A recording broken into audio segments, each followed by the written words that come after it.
Ya, hari yang ditunggu-tunggu telah tiba dan ini adalah hari di mana kedua pihak yang sedang berselisih, yaitu Amerika dan Iran akan bertemu.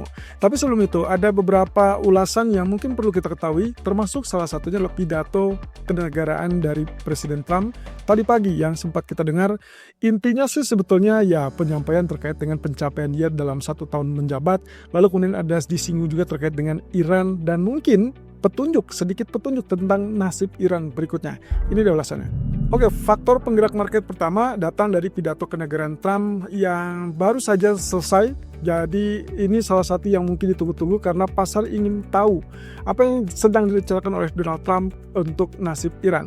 Karena kita ketahui bersama situasinya masih tetap tidak pasti dan hari ini pun bertepatan dengan jadwal pertemuan putaran ketiga dari Donald Trump putaran ketiga dari Amerika dan Iran yang akan berlangsung di Jenewa, Swiss. Nah, dalam pidato kenegaraannya Trump menyinggung terkait dengan serangan rudal jarak jauh yang mungkin bisa dilakukan oleh Iran dan bahkan menyinggung terkait dengan senjata yang cukup canggih dari Iran tersebut bisa mengakibatkan atau bahkan bisa mencapai ke daratan Amerika. Dan itu yang coba ditangani oleh Trump supaya menghentikan atau dalam kali ini berarti memaksa Iran untuk menghentikan pengembangan senjata jarak jauh tersebut. Nah, termasuk salah satunya adalah terkait dengan nuklir. Nah, kemudian yang kedua ini adalah kabar bagus, yaitu indeks saham Nikkei. Ya, kita melihat rekor demi rekor kembali tercipta, walaupun sempat tertahan, tapi kemudian dia naik kembali dan saat ini mencetak rekor tertinggi baru di mendekati 59.000. Nah, situasinya mungkin bisa dikategorikan ini mirip dengan apa yang terjadi pada Nasdaq. Situasi yang terakhir terjadi 1 atau 2 minggu terakhir itulah kekhawatiran terkait dengan gangguan AI, tapi semua itu dianggap sudah selesai atau ya mungkin dikatakan reda, sehingga akhirnya Anda bisa lihat Nasdaq mengalami rebound, lalu kemudian itu juga memicu kepada saham-saham teknologi lainnya termasuk dari indeks Nikkei yang mayoritas dihuni juga oleh saham-saham teknologi. Nah, dalam hal ini pelemahannya juga bisa dikategorikan salah satu pendorong utama yang menyebabkan indeks saham dengan leluasa mengalami kenaikan. Kenapa seperti demikian? Ya, ini ada kaitannya dengan pertemuan Gubernur Katsuo Ueda, Gubernur BOJ bersama dengan Perdana Menteri Takaichi beberapa hari yang lalu. Oke, yang berikutnya ini kaitannya dengan data inflasi Amerika yang kelihatannya beberapa atau bahkan mayoritas dari pejabat Fed saat ini kompak untuk menyoroti data inflasi daripada pasar tenaga kerja. Ya, mungkin ini sinyal yang cukup positif ya, karena dalam beberapa catatan terakhir CPI ataupun inflasi CPI itu sudah menunjukkan angka-angka yang relatif lebih lunak. Jadi kalau misalkan seandainya ini dorongannya adalah kepada inflasi, ya seharusnya akan menjadi kabar bagus untuk kita semua, termasuk juga untuk Federal Reserve. Oke, pidato kenegaraan Trump tadi pagi sempat kita mendengar sedikit ataupun beberapa catatan yang saya ambil secara ringkas. Yang pertama terkait dengan pencapaian selama 1 tahun terakhir masa jabatan dari Donald Trump yang resmi dilantik sejak 20 Januari 2025. Ya, tentunya ini masih dalam hal ego ataupun kebanggaan dari Donald Trump yang menunjukkan bahwa apa yang dicapainya terkait dengan ekonomi sudah berhasil menekan inflasi lebih rendah. Ya, walaupun akhirnya dia juga mungkin pengertian dia adalah bahwa situasinya tidak didukung dengan apa yang harusnya dilakukan oleh Federal Reserve.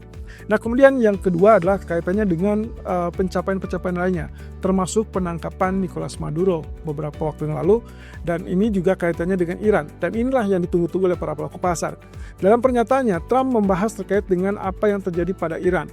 Situasi yang terkini, dia merasa tidak puas dengan hasil pertemuan demi pertemuan, kurang lebih sudah terjadi 2 pertemuan, dan Iran dikatakan masih tetap ngeyel ataupun masih tetap membandel dan masih berupaya untuk mengembangkan persenjataan nuklir termasuk rudal jarak jauh. Yang dikhawatirkan Trump adalah rudal jarak jauh tersebut diciptakan untuk mencapai daratan Amerika sehingga kalau terjadi konflik itu bisa mengancam satu kesatuan negara Amerika Serikat. Nah, ini yang dicoba untuk dihentikan oleh Trump. Kemudian negosiasi dikatakan sedang berlangsung tapi belum tuntas dan situasi yang juga sedang diupayakan adalah selain mengirim pasukan militernya, Trump menyebut bahwa upaya dia adalah mengutamakan dengan jalur diplomasi sebagai solusinya. Ya, seperti kita ketahui, Opsi militer masih tetap terbuka dan tidak tertutup sama sekali, sehingga dia mempertimbangkan opsi militer itu bisa dilakukan kalau tidak tercapai kesepakatan. Cluenya di sini berarti terlihat bahwa ada pernyataan juga dalam sedikit eksplisit ya di dalam pernyataan tersebut, bahwa Trump menyebut kalau Iran sampai menolak, maka mereka akan disapu bersih. Ya, ini kategorinya mungkin kita artikan sebagai serangan yang mungkin agresinya lebih luas. Kalau itu yang terjadi, maka ini akan menjadikan volatility kepada pasar keuangan internasional, dan sangat mungkin ini akan terjadi sampai ke akhir pekan. Nah, yang perlu kita pantau saat ini adalah hasil pertemuan dari dua delegasi Amerika dan Iran yang baru akan terjadi mungkin sekitar nanti malam. Nah, catatannya teman-teman, Trump hanya akan melakukan atau memutuskan apakah dia akan melakukan serangan kepada Iran atau tidak berdasarkan hasil laporan dari Steve Witkoff yang saat ini ditunjuk sebagai perwakilan untuk bertemu dengan delegasi Iran. So, dalam beberapa jam ke depan saya rasa ini akan sangat krusial, termasuk efeknya mungkin akan bisa terasa sampai penutupan akhir pekan ini. Dan jangan lupakan, dari beberapa kejadian peristiwa geopolitik ataupun terkait dengan perang, itu selalu dilibatkan di akhir pekan atau terjadi di akhir pekan. Ya, kalau kita berkaca lagi, kembali lagi terkait dengan apa yang terjadi di Juni 2025, ada keterikatan ataupun ada ikut sertanya Israel di dalam penyerangan kepada fasilitas nuklir Iran. Jadi hati-hati, selain kita mengawasi terkait dengan apa yang disampaikan oleh Trump, termasuk setelah mendapatkan laporan dari hasil pertemuan tersebut, maka yang kita perlu cermati juga pergerakan dari Israel. Karena kalau misalkan terjadi serangan, ya otomatis yang akan kita pastikan melihat lebih dulu itulah lonjakan kepada harga minyak. So, kalau misalkan kita lihat dari pasar, yang saat ini bisa dikategorikan unggul adalah indeks Nikkei. Walaupun tadi saya sempat sebutkan Nasdaq ya menandakan pemulihan terkait dengan apa yang terjadi pada pasar teknologi AI, tapi masalahnya adalah Nasdaq masih tetap terjebak dalam stigma ataupun bahkan mungkin kekhawatiran tertentu termasuk dari rangkaian geopolitik. Walaupun ya dari pidatonya Trump tadi pagi kecenderungannya berpihak kepada rally yang mungkin akan terjadi pada pasar saham. Ini berarti dikaitkan juga dengan apa yang terjadi pada Nikkei. Kalau beberapa waktu lalu kemenangan dari Takaichi secara mutlak di snap election 8 Februari membuat Nikkei akhirnya bergerak leluasa naik. Saat ini bisa dikategorikan dia lebih tinggi daripada yang dicapai waktu Takaichi memenangkan pemilu tersebut. Nah, jadi catatannya di sini adalah kalau kita pastikan dengan apa yang tercapai sepanjang 8 Februari sampai saat ini, market saat ini cukup positif dan bereaksi positif terhadap kemungkinan bahwa kebijakan fiskal Takaichi itu akan mendorong kepada minat saham ataupun bahkan untuk pasar ekuitas Jepang. Tapi di sisi lain, ada hal yang juga salah satunya bisa dikategorikan mendukung, yaitu dari pelemahan yen. Nah, pelemahan yen ini kelihatannya hasil dari lobby-lobby Takaichi terhadap Katsuo Ueda. Ya, beberapa pihak meyakini bahwa ada andil Takaichi yang mencoba untuk meredam kenaikan suku bunga dari BOJ. Nah, hal ini tentunya akan menjadi sinyal positif untuk pasar, termasuk juga investor yang kemungkinan lebih condong menyambut positif dengan kebijakan pro pertemuan. Nah, terlihat dari 225 saham Nikkei, tercatat 120 saham mengalami kenaikan versus 105 saham yang mengalami penurunan.